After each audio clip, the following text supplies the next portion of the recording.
Ciambelle soffici al forno senza latte, burro, uova o patate? Buongiorno, io sono Chef Nico e voi siete su Italia Plant Based. Oggi vi facciamo vedere come preparare le ciambelle al forno con ingredienti facili da trovare e tutti a base vegetale. Iniziamo subito con le ciambelle classiche. Per farle avremo bisogno di latte vegetale, di soia o mandorla, zucchero, lievito di birra fresco, ma va bene anche secco, ma un terzo di quello fresco, olio di semi di girasole, yogurt di soia al naturale, quindi senza zucchero o aromi, cannella, vaniglia e farina tipo 0.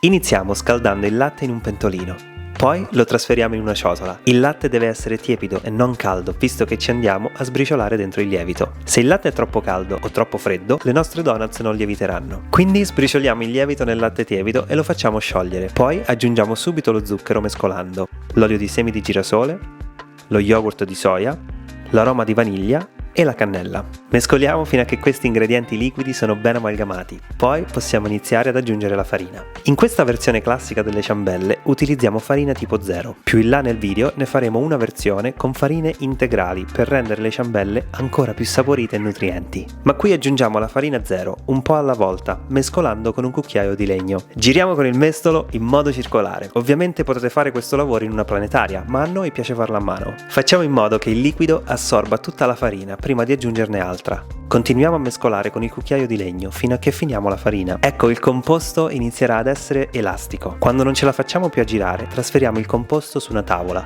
ed iniziamo ad impastare con le mani. Impastiamo vigorosamente per circa 5 minuti. Se la pasta si appiccica troppo alle mani, aggiungiamo un po' di farina. Allora, qui il composto dovrà risultare elastico ma morbido allo stesso tempo. Dovrà rimanere umido ma senza attaccarsi alle mani o alla tavola. Cerchiamo quindi di non aggiungere troppa farina mentre impastiamo, altrimenti l'impasto ci diventa troppo asciutto e le nostre ciambelle perderanno umidità in cottura. Ecco, adesso l'impasto è bello elastico, ma non appiccica più. Quindi facciamo una bella palla e lo mettiamo in una ciotola infarinata per farlo lievitare. Quando facciamo lievitare la pasta non utilizziamo la pellicola perché non ce n'è bisogno. Stiamo cercando di ridurre l'uso di plastica monouso sia in cucina che nella casa, perché 1 fa malissimo alla salute, 2 la plastica inquina. Quindi come alternativa alla plastica spennelliamo la superficie della pasta con dell'acqua, poi facciamo un taglio a croce sopra e la copriamo con un panno da cucina. Ecco, adesso lasciamo la pasta lievitare in luogo caldo per circa 2 ore, fino a che almeno raddoppia il suo volume, ma meglio se triplica. Quando la pasta è lievitata la mettiamo su un piano di lavoro e la abbassiamo leggermente con le mani o con un matterello. Poi la ripieghiamo su se stessa, così. Questo passaggio, per quanto semplice, è fondamentale per ottenere delle ciambelle alte e ariose. Poi stendiamo delicatamente la pasta fino ad arrivare ad 1,3 cm di spessore all'incirca. Ora siamo pronti a dare forma alle ciambelle. Prendiamo i 2 coppapasta ed iniziamo a tagliare la pasta. Uno è di circa 8 cm di diametro, l'altro di 2,5. In assenza di coppapasta, come questi, possiamo fare le ciambelle con un bicchiere largo e con un tappo di bottiglia. Guardate che belle, iniziano a prendere forma. Quando la pasta è tagliata bene, togliamo gli scarti, li rimpastiamo, stendiamo e facciamo più ciambelle fino a che finiamo la pasta. Poi mettiamo le ciambelle su una griglia da forno o su una teglia per farli fare una seconda lievitazione di circa 20 minuti prima di cuocerle. Per cuocerle al forno il nostro consiglio è di metterle su una griglia piuttosto che su una teglia, perché il calore della teglia cuocerà le ciambelle troppo sul fondo. Quindi cuociamo in forno preriscaldato a 180 gradi per circa 15-18 minuti, fino a che si colorano un po' in superficie. Non cuociamole troppo, altrimenti si asciugano subito. Guardate che belle che sono diventate! Queste le ricopriamo con un classico zucchero e cannella. Quindi mischiamo la cannella e lo zucchero insieme, poi intingiamo la superficie della ciambella in un po' di latte vegetale, poi subito nello zucchero. Guardate che spettacolo! Sono dolci, sane, soffici e leggere, e soprattutto senza prodotti di origine animale. Se siete dei golosoni e volete provare a friggerle, non vi preoccupate, vengono bene anche fritte. L'importante è non scaldare troppo l'olio. La temperatura dell'olio deve essere tra i 170 e 180 gradi e non di più, altrimenti si bruciano subito. Quindi mettiamo le ciambelle nell'olio delicatamente e poi appena la parte inferiore della ciambella si colora, le giriamo. Ci vorrà circa 1 minuto per friggere una ciambella. Dobbiamo dirvi la verità, fritte sono ancora più golose. Poi qui abbiamo fatto una glassa all'acqua con zucchero a velo e acqua calda che è la fine del mondo, ma vi assicuriamo che anche quelle cotte al forno sono buonissime e sono più semplici da realizzare.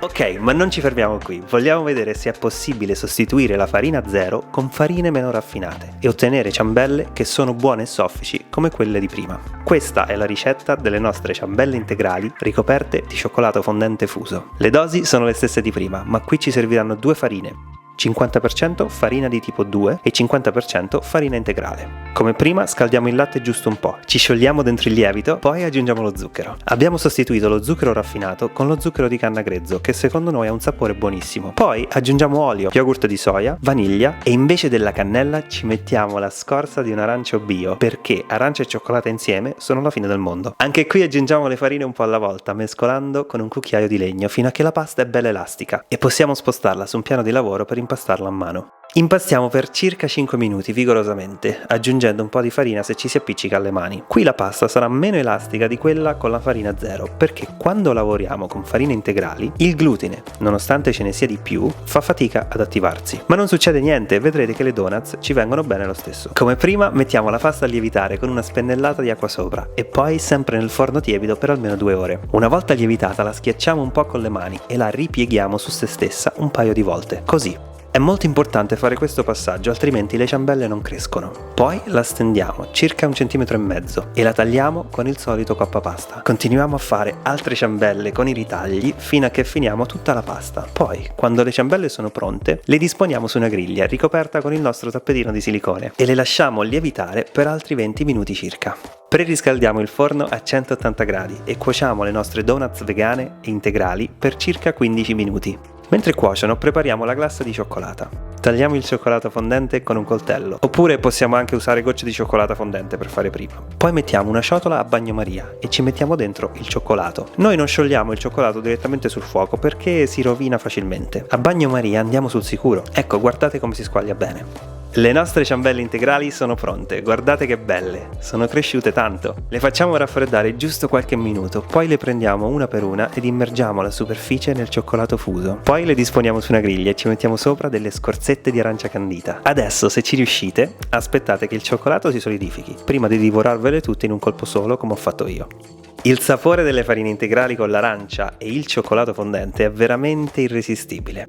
Anche queste ciambelle sono sofficissime, morbide, piene di sapore ed andranno veramente a ruba. E soprattutto sono sane e nutrienti grazie alle farine integrali e all'uso esclusivo di prodotti di origine vegetale. Bene, se il video vi è piaciuto cliccate like o lasciateci un commento. Poi come sempre ci fa molto piacere se vi iscrivete al canale o se venite a trovarci su Instagram. Allora buon appetito e alla prossima ricetta!